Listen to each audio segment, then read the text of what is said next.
So if you've ever wanted to visit Chernobyl but you didn't want to be exposed to the radiation, you were previously out of luck, but not anymore.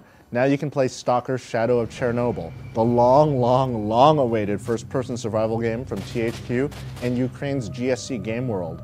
Stalker is a game that we expected to arrive years ago, and its delay created a lot of questions. Was the game too ambitious? After all, its goal of creating a virtual world to explore was a lot more complex than those found in most shooters. In Stalker, you play as the Marked One, a heavily armed scavenger suffering from amnesia who was one day found in the exclusion zone around Chernobyl, the infamous nuclear power plant that exploded in 1986, spewing radiation around the world and making the area around the plant a radioactive hotspot. Your job in the game is to find out who you are and what's going on in the heart of the zone, which, in the game's fiction, is a hotbed of all sorts of mutant and paranormal activity. Stalker is a blend of first-person action and role-playing. Your job is to get quests from various characters and then go off into the zone and accomplish them. There are quests related to the game's main story, but also plenty of side quests along the way. At your disposal will be a wide array of military firearms, such as assault rifles and pistols. Stalker has one of the best ballistics modeling seen in a game, as the act of firing a gun feels realistic. Trajectory matters, gravity actually pulls bullets downward the further they go, so mastering your firearms requires a combination of skill and experience. You'll battle a wide array of foes in the game, some human, others not quite. There are all sorts of human opponents ranging from military to rival scavengers. Then there are mutated creatures such as the creepy dudes who crawl around on the ground and lunge at you in the darkness.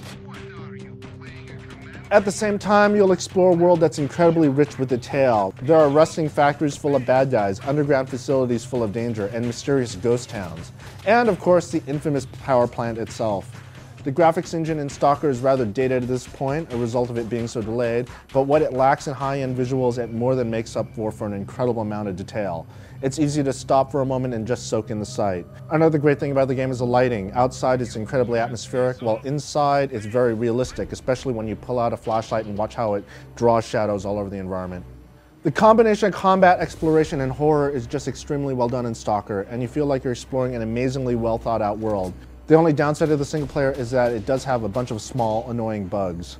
The quest system is a bit broken as well, so side quests will reset or can't be accomplished. But even worse, we encountered some major issues with Windows Vista, which, according to the README file, isn't even supported in the game.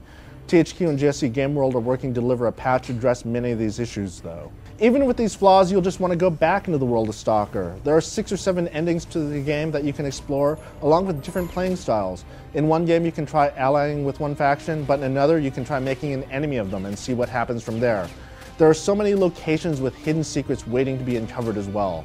The real meat in Stalker is in its excellent single-player game. This is one of the most immersive, atmospheric, and engrossing first-person games that we've played, and it ranks right up there with classics such as Deus Ex. Once THQ and GSC Game World iron out the bugs, Stalker is a game that you should definitely play.